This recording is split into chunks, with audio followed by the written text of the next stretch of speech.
My people, it is news time again on Victory Voice TV where you get all those news that matter to us. Good afternoon, my people. Good evening and also good morning. Please don't forget to hit the red subscribe button and drop your comment after listening to this. This is Mazi Nnamdi Kanu. He said, "What is my crime? What have I done?"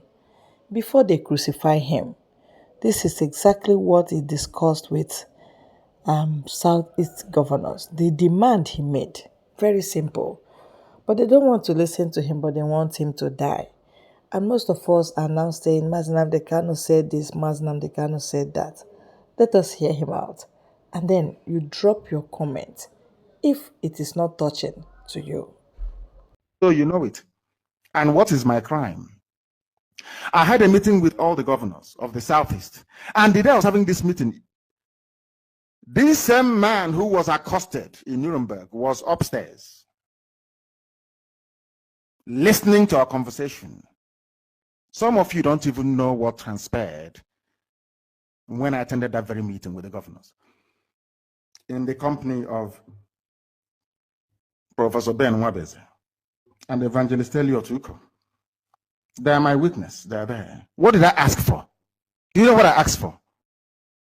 Common Second Niger Bridge to build Onisha Enugu Road, build Iguacha Enugu Road, to open Warri Seaport, open Iguacha Seaport, open Calabar Seaport, open Calabar Airport, open make Enugu more viable.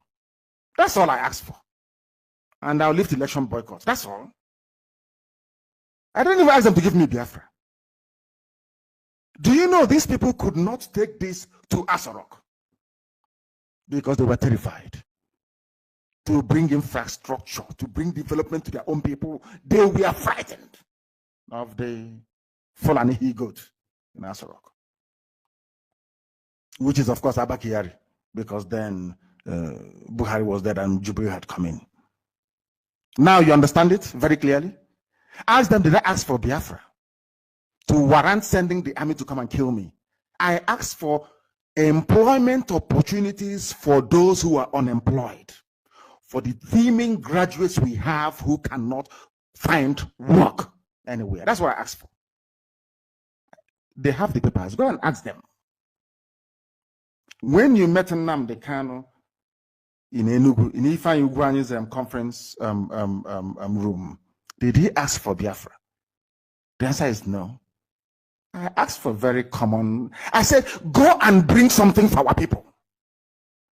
But all they cared about was their family and their clothes. 2,000 naira the charge card on social media.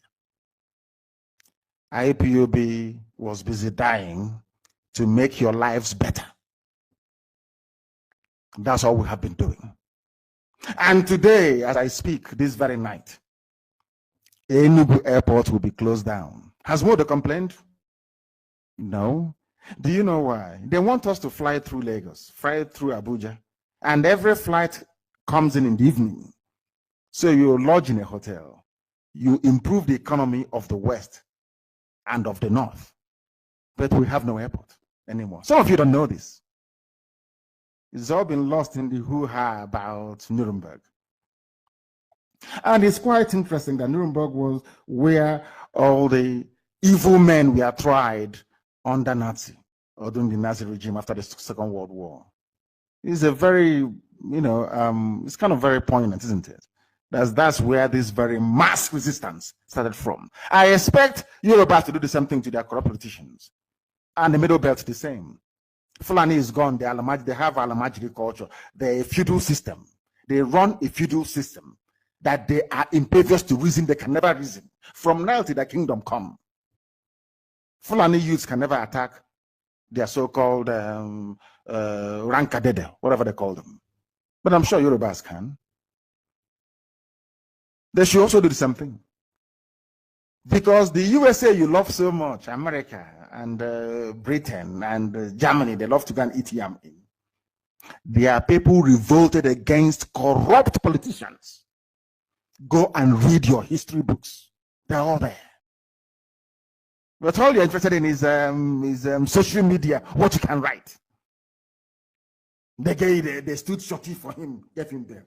Did I commit any crime? They do not. They won't understand. Now listen again. Everything I read out, I ask you to Google. You're asking me why I'm angry. You're asking IPOB, why are you people angry? Why are you upset? And now, today, you know why we're upset.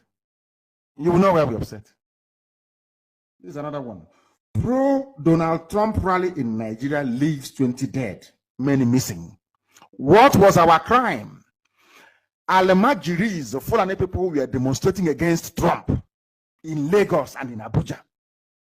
We assembled in Iguacha, in Port Harcourt, to celebrate Trump. They did not kill those who were against Trump in Abuja and Lagos. They came to Iguacha and killed over 20 of us. And you're asking me why I'm angry. Now you understand it, don't you? The funniest thing is that the American ambassador did not even tell the State House what happened. You know what they said? There was a clash. There was a clash between pro-Biafra groups and the Nigerian military in Port Harcourt. That was their official dispatch to State Department in Washington. It was a lie. Clash. My happiness is that my Yoruba brothers have now seen what we've been seeing all along. Look at Showore was locked up for no reason.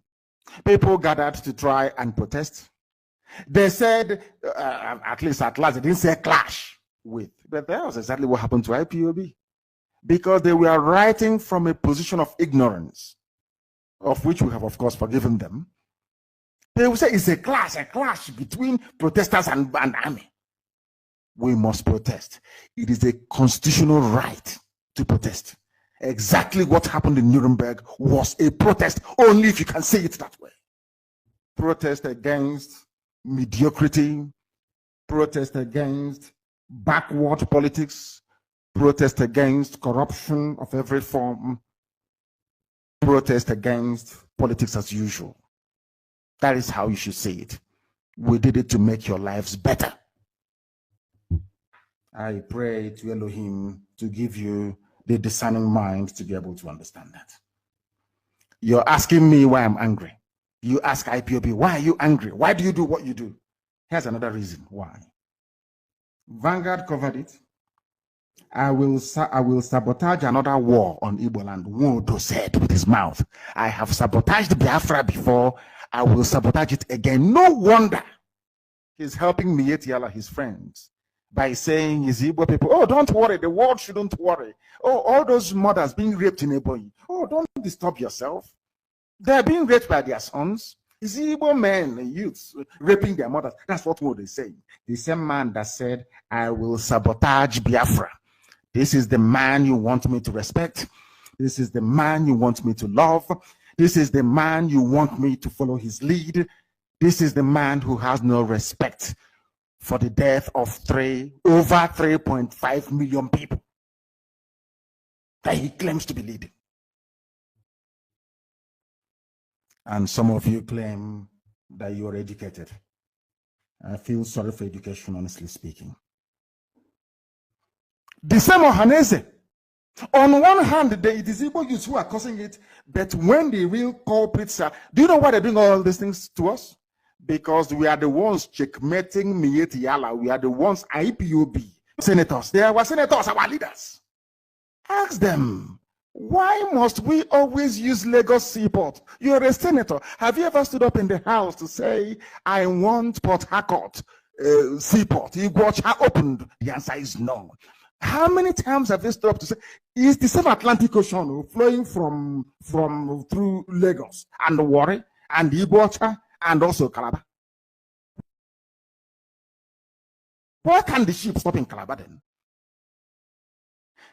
They are closing Enugu Airport. You want us to clap for them. They are there. They kept mute like people who are deaf and dumb. Every kilometer in our land is a checkpoint. Why? Because they live in Abuja and in Lagos. Grown-up men gossiping. Nah, that's all they do. And trying to undermine IPOB and what we are doing. We are not in competition with anybody.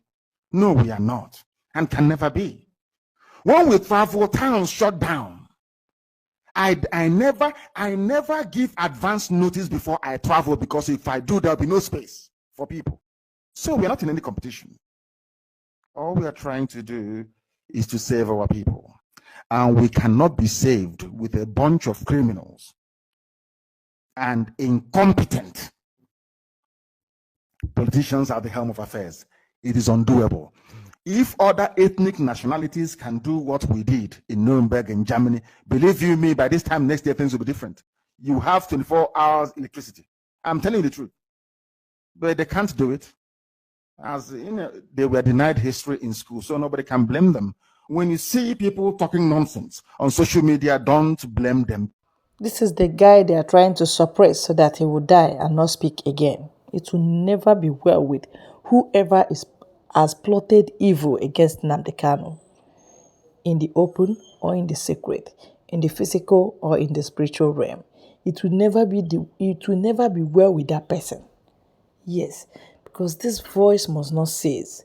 This guy must not die for calling for the betterment of his region when he did not even call for Biafra. They did not give him his demand. Not to talk about when he's calling for Biafra. Is it when they will release him? And our people seem to be confused. They are very confused. They don't want to say the truth. They don't even want to push truth to power, including Abaribe. The shock of all entirety. I was shocked the day he said Nigeria is running rule of law. I say, where and how? If they are following rule of law, Mazi Nnamdi Kanu will not be in custody of DSS as I speak.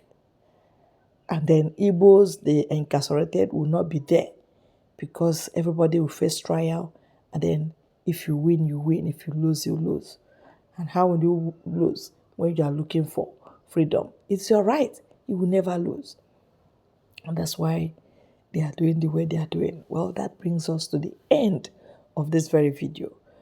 It touched me, and I said, hear him out. Hear him out before it is too late. Thank you.